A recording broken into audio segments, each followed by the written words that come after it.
اللہ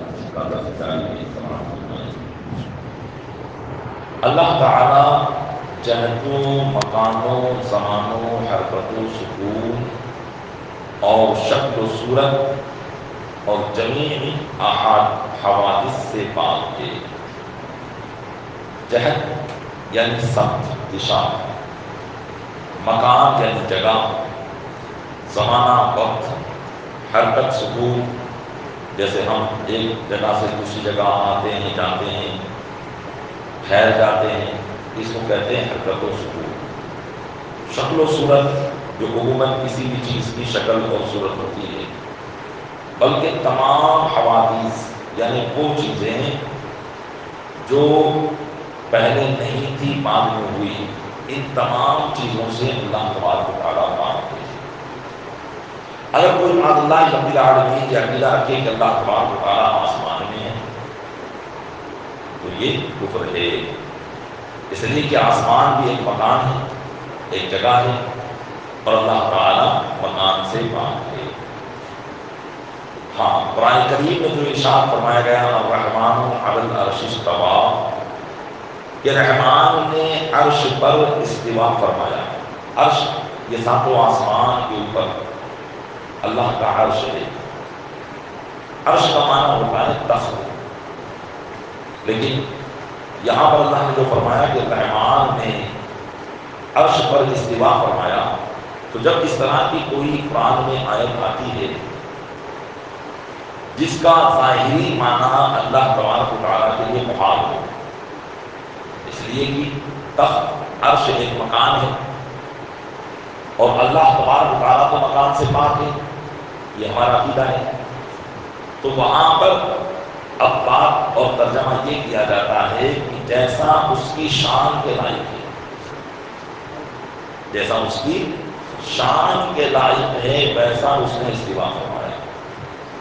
تو اب یہ اس کی شان کی جو لائق ہے یہ ہماری سمجھ سے باہر ہے۔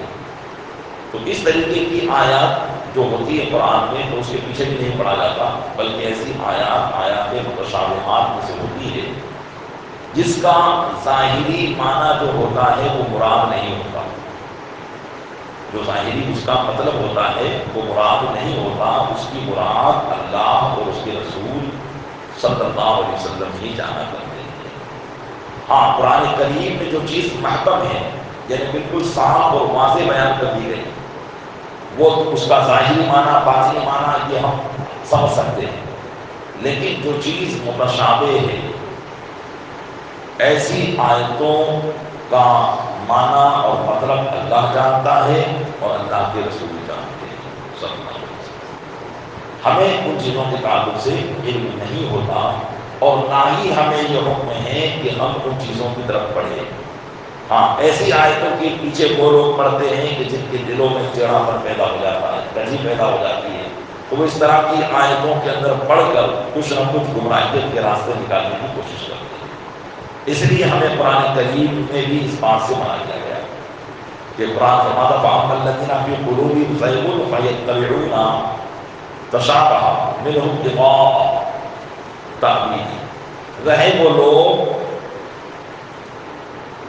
جن کے دلوں میں ٹیڑھا پن ہے تو وہی قرآن کی آیات متشابہات کے پیچھے پڑتے ہیں، جن کے دلوں میں ٹیڑھا پن ہے، اور جن کے دلوں میں حق ہے وہ ان آیات کے پیچھے نہیں پڑتے۔ البتہ قرآن کے اندر وہ آیت جو بالکل صاف اور واضح ہے، جس کا مطلب سمجھ میں آتا ہے ہم اس کو سمجھیں گے، اور جس کا مطلب سمجھ میں نہیں آتا وہ ہم کیا کہیں گے، اللہ اور اس کا رسول ہی اس کو بہتر جانتے ہیں۔ اس لیے کہ ہر بات سمجھنا بھی تو ضروری نہیں ہے۔ جیسے قرآن کریم میں آیات مقطعات ہیں، حروف مقطعات ہیں، جیسے الف لام میم، اب الف لام میم، اب آگے ذالک الکتاب لا ریب فیہ ہے، جس کا معنی ہوتا ہے یہ وہ کتاب جس میں کوئی شک کی جگہ نہیں ہے، تو ظاہر سی بات ہے کہ اس کا معنی بالکل واضح ہے، ہم سمجھ سکتے ہیں سب کچھ، کہ مطلب یہ ہے کہ یہ قرآن مراد ہے اور قرآن میں کوئی شک کر ہی نہیں سکتا، کیونکہ اس میں کوئی ایسی چیز ہی نہیں ہے کہ جس سے آدمی شک کر سکے، کیونکہ وہ اللہ کا کلام ہے، حق کلام ہے، تو اس میں غور و فکر کرے گا تو وہ جان لے گا کہ یہ کلام ایسا کلام ہے کہ جس میں کوئی شک و شبہ کی گنجائش ہی نہیں ہے۔ تو یہ دیکھیے یہ معنی ہم کو بھی سمجھ میں آ گیا، سب کو سمجھ میں آ گیا، مفسرین نے بھی یہی معنی بیان کیا، لیکن الف لام میم اس کا معنی معلوم نہیں۔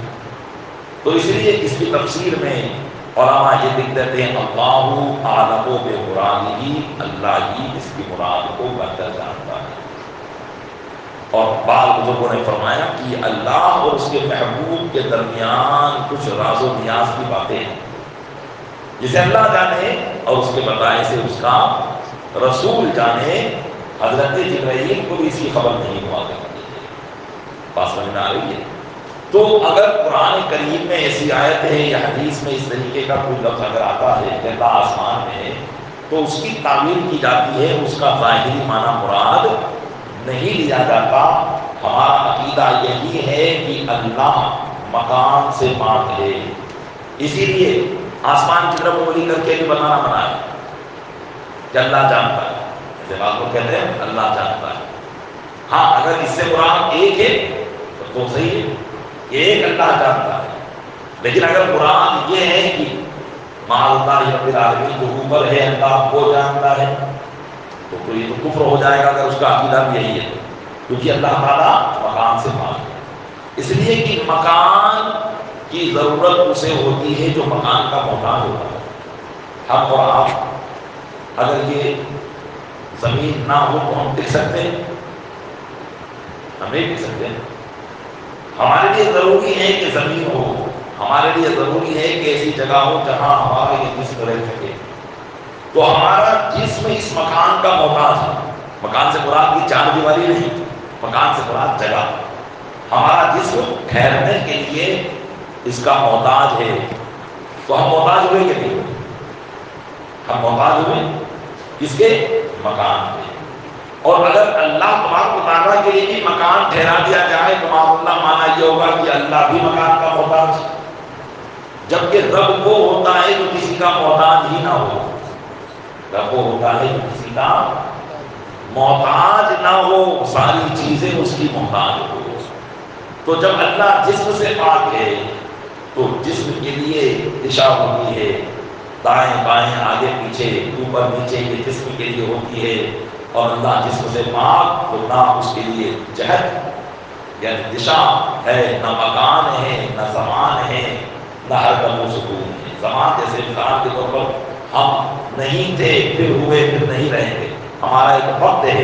اللہ تبارک و تعالیٰ اس سے بھی پاک ہے، اس لیے کہ جب زمین زمان کسی کا بھی وجود نہیں تھا تب بھی اللہ تھا، اور جب ان تمام چیزوں کا وجود نہیں رہے گا تب بھی اللہ رہے گا۔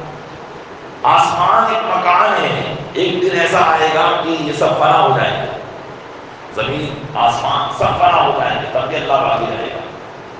اللہ تعالیٰ قرآن میں فرماتا ہے کل من علیہا فان، ہر وہ چیز جو ان پر ہے فنا ہو جانے والی ہے، یہ ختم ہو جانے والی ہے۔